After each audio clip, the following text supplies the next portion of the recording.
Olá pessoal, este é o episódio 3 do Anhanguera Pod, o podcast aqui da Anhanguera de Uberlândia. E hoje estamos com dois especialistas aqui, que são professores da casa, professor Mauro e professora Márcia Godoy. Eles vão tratar de um assunto mega importante, que gera muitas dúvidas, né? Para quem vai empreender ou abrir um pequeno negócio. Com vocês, professores, arrasem e fiquem muito à vontade. Obrigado, Gustavo. Obrigado, Márcia, por aceitar o convite. Foi meio que de última hora, né, Márcia? Mas você aceitou o convite, eu agradeço enormemente. Antes de iniciarmos, eu gostaria de contar para o pessoal que está nos assistindo, primeiro para seguir as nossas redes sociais, que aparecem aqui no clipe. Por quê? Porque essa nova modalidade que a gente está tentando, na época de dezembro fica um pouco com mais tempo para fazer outras atividades, e que melhor que utilizar as redes sociais para passar informação para o aluno, passar informação para aquele aluno que está cursando o curso e que ele quer ter mais informação, e também passar informações para aqueles que pretendem se matricular aqui na Faculdade Anhanguera, né? Sim. Então, esse podcast, o primeiro já foi do pessoal da farmácia, foi muito bonito, muito legal, com a professora Thaís. Depois teve um segundo que foi com a professora Juliana, do Direito. Tá falando um tema bem interessante aí, que tem a ver também com as redes sociais e o direito, né, e as leis. E hoje foi a nossa vez. Então, o nosso tema de hoje é em relação ao CNPJ, tudo que tem a ver com o CNPJ, as dúvidas que você pode ter. Mas antes de começarmos o tema, eu gostaria, Márcia, que você me contasse um pouco da sua trajetória. Você começou como professora agora, aqui na instituição, nesse semestre que passou, e os alunos já adoraram você. Eles me levaram muitas evidências de que a professora estava ótima, que os temas estavam bem legais, e eu acredito que é porque você atua na área, correto? Então eu gostaria que você me contasse um pouco da sua trajetória, para depois iniciarmos com o bate-papo. Sim. Primeiramente, professor, eu quero agradecer o convite, fiquei muito lisonjeada com o convite. Estou muito feliz por poder contribuir com a formação dos nossos alunos e espero que este bate-papo de hoje contribua também para esclarecer as dúvidas de muitas pessoas que são bem recorrentes. Olha, certo? Obrigado. Márcia, me conta aí a sua trajetória profissional. Eu entendo que você tem um escritório, que você atua na área contábil, sim, além de ser professora. Isso, sim. Eu sou contadora, graduada aqui pela Faculdade Anhanguera, um excelente curso que me ajudou muito no mercado. Pós-graduada em Finanças, Auditoria e Controladoria, certo? E eu escolhi, apesar de ter outra graduação, eu escolhi contabilidade, porque é uma área que eu adoro, gosto muito da contabilidade, e ainda é uma profissão que te dá, assim, grandes possibilidades, porque ela oferece um leque de opções. Se o profissional não quiser atuar como contador, ele tem outras opções, como ser um auditor, né, trabalhar com auditoria, perícia, consultoria. Tem então, os concursos também, tem, né? os concursos também, é verdade, né, que estão aí a todo vapor. E ainda o mercado está muito aquecido. Olhando os dados aí da Junta Comercial de Minas Gerais, até julho desse ano, foram abertas 35 mil empresas em Minas, só em Minas Gerais. Gente! Certo? Então, sim, tem oportunidade para todos. É um mercado que está aquecido e que tem oportunidade para todos. Entendi. Eu também tive a oportunidade de participar de algumas reuniões onde está se falando muito de empreendedorismo. Entidades como o Sebrae, tem várias entidades que promovem, né? Até com o Gustavo participamos de um evento falando de empreendedorismo e de inovação, e realmente a galera está abrindo os olhos.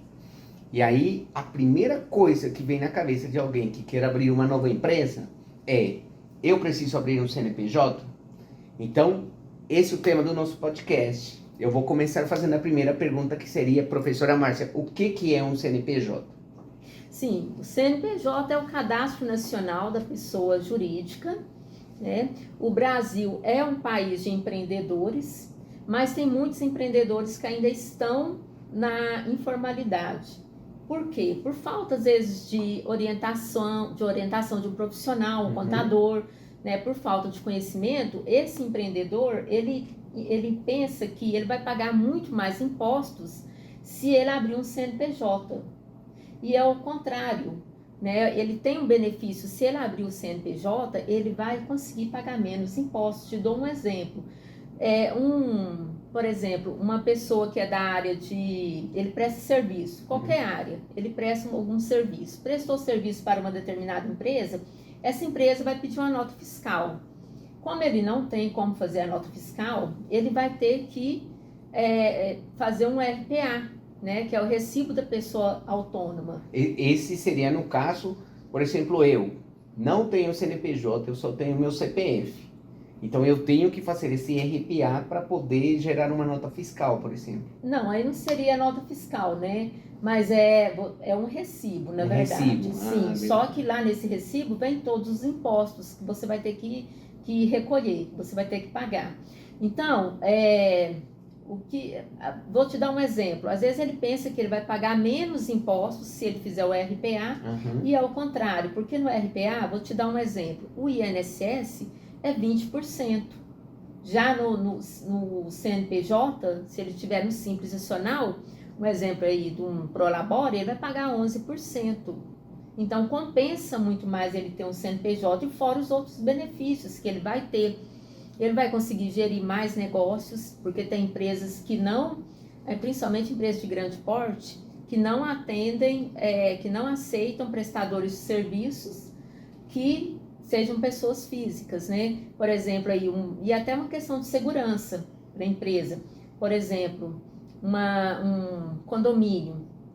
Se ele contrata uma pessoa física, essa pessoa vai lá e presta um serviço, acidenta, sofre um acidente lá dentro, né? E ele não tem o recolhimento do INSS, ele não paga INSS. Entendi. Esse CNPJ é uma maneira de eu fazer o cadastro da minha empresa para que ela seja, lógico, legalizada, que ela esteja dentro dos trilhos, que ela seja acompanhada pela Receita Federal, para eu conseguir fazer a emissão de notas, para eu participar de licitações.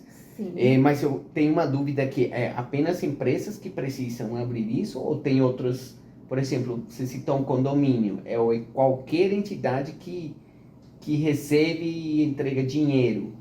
Sim, qualquer prestador de serviço, ele precisa ter um CNPJ, né? Fora os liberais, por exemplo, um advogado, um contador, ele pode trabalhar sim sem um CNPJ, mas não é vantagem, ele vai acabar pelo RPA pagando muito mais imposto do que se ele abrir uma empresa, por exemplo, do Simples Nacional. E termina que ele limita a sua empresa, né? Porque tem muitas empresas que não entram em negociações com outras empresas menores se essa empresa não tiver um CNPJ.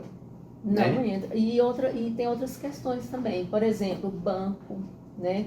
Nós temos uma modalidade aí de financiamento que é o Pronamp, que o juro é muito baixo, mas é somente esse Pronamp, ele surgiu na pandemia, mas ele se estendeu até os dias de hoje. E a pessoa a empresa paga um juro muito, muito baixo, mas é oferecido somente para CNPJ. Entendi, tá? Entendi. Outra situação também, que é também uma grande vantagem, que os bens da pessoa física não se misturam com os bens da pessoa jurídica. Sendo assim, por exemplo, uma pessoa, ela não tem uma empresa, né? Mas aí ela começou comercializar algum produto na informalidade mesmo, e ela tem um problema com um fornecedor, por exemplo, né? E esse fornecedor, até que haja uma negociação, esse fornecedor entra lá na justiça porque ele quer receber. Os bens da pessoa física vão ser executados. Entendi. Já que se a pessoa tiver um CNPJ, o CNPJ responde por ele. Tá? Vão ser executados só os bens da pessoa jurídica, não se mistura com a pessoa física. Interessante. Então, isso é um ponto bem importante também. Professora, e falando assim, já vimos que é muito importante, então, essa criação desse CNPJ. Quais que seriam as modalidades em função dessas empresas, né? Quais seriam os diferentes tipos de modalidades de CNPJ para as empresas? Sim. Hoje nós temos aí o MEI, que é bastante conhecido, né? Mas ele é bem ele tem um limite, né, de faturamento. Então, se a pessoa atingiu aquele determinado limite, ela não vai poder, ela vai desenquadrar desse MEI. É porque o MEI é o microempreendedor, né? Para a galera que está nos assistindo. Isso, sim. Para quem está começando, é um bom começo, porque é uma modalidade que a pessoa pode abrir no site do MEI, né, no portal do MEI, e tem as facilidades, mas ele é limitado, né? A hora que chegar a um determinado faturamento, ele vai desenquadrar do MEI. Tem um empresário individual muito pouco utilizado, porque nessa modalidade os bens da pessoa física também se misturam com os bens da pessoa jurídica, então não é vantagem. Tem a ver com dinheiro, aí tem problema, é melhor separar, né? Temos o limitada unipessoal, que é uma modalidade excelente, porque ela veio para substituir a Eireli. Antigamente nós tínhamos a Eireli, e a Eireli, ela, para o empreendedor, se ele não tivesse um sócio, ou ele não quisesse ter um sócio, o que acontece? Ele teria que abrir uma Eireli. Mas para abrir uma Eireli, ele teria que comprovar 100 salários mínimos. Né? Aí, a partir de uma medida provisória aí do ex-presidente do Jair Bolsonaro, ela foi descontinuada, a Eireli, e entrou no lugar dela essa modalidade, que é o limitado unipessoal. Não precisa comprovar nada para ele ter uma unipessoal, não precisa de sócios, então o empreendedor ele consegue abrir normal essa empresa, tá? Sem precisar de sócios. Então, já falando então eu sou empreendedor, aí eu quero começar, eu preciso fazer mais alguma coisa para abrir um CNPJ? Primeira coisa é procurar o contador, porque vai te orientar em tudo, né? E aí, depois de escolher a modalidade, vai ter que escolher também o regime tributário, depois que abrir a empresa. Hoje nós temos Simples Nacional, lucro presumido e o lucro real, né?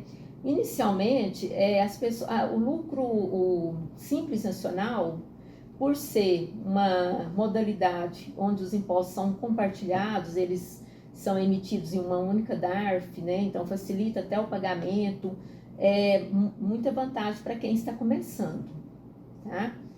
Porque o empreendedor ele não tem muita noção, né? Então ele vai, eu imagino que tem alguns que começam com passos gigantes, mas a maioria começa aos poucos, né? Então ele vai ser um microempreendedor, aí ele vai precisar repassar todas essas informações para criar um tipo específico de CNPJ, né? No caso, o simples seria o que mais se aplica.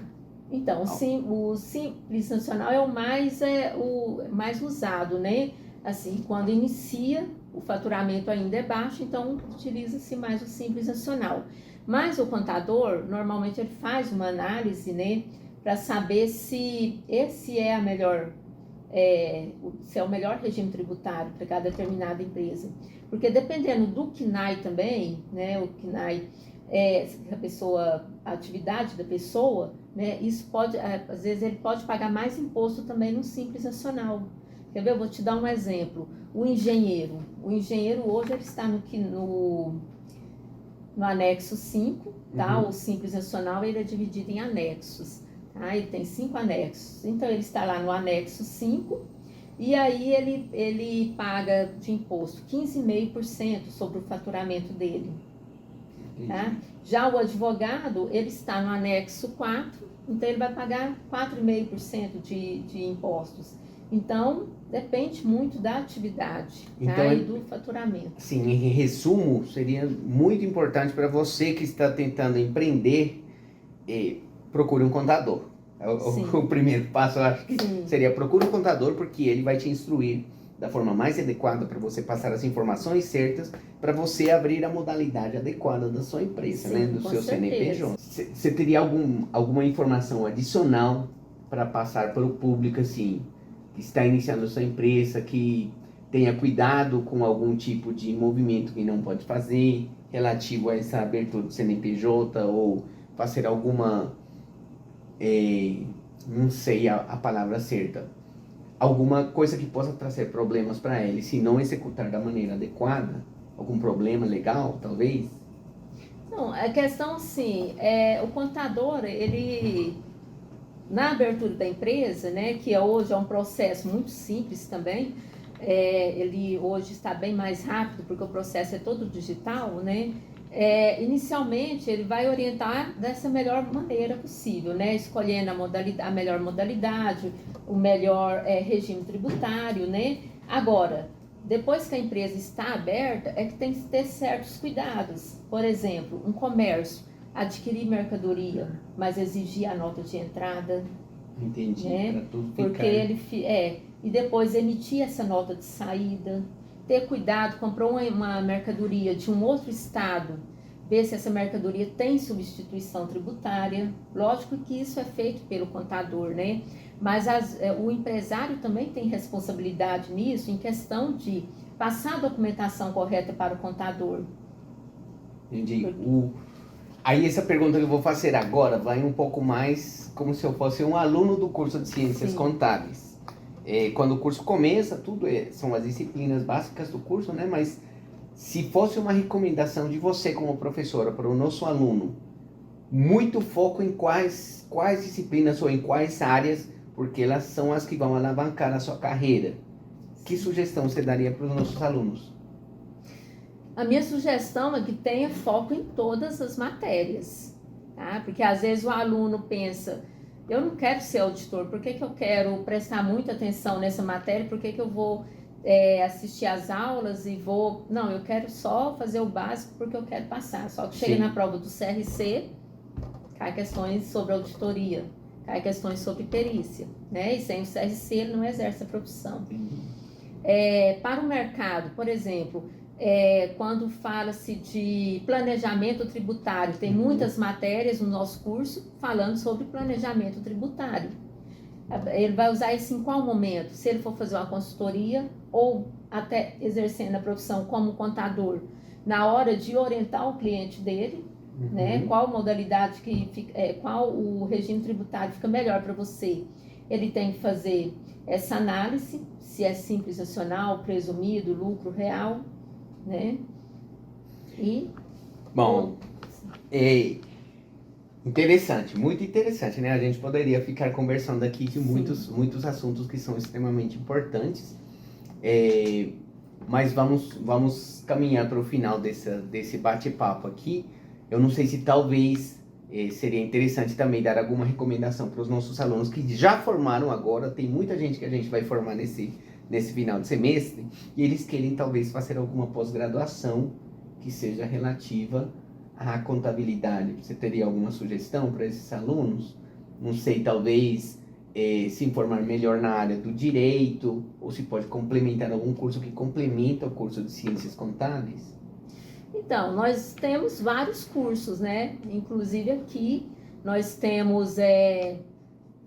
Nós ainda temos finanças, auditoria e controladoria, que é um curso excelente. Eu fiz esse curso, eu super recomendo, porque é um curso que traz muito conteúdo bom, que você pode usar no mercado, tá? Professores que estão no mercado também, porque eu acho importante professores que estão atuando na área, para falar com propriedade, né? Para o aluno, né? Explicar o dia a dia, contar o que acontece no dia a dia dele também. Eu acho que isso foi o que mais os alunos adoraram em você.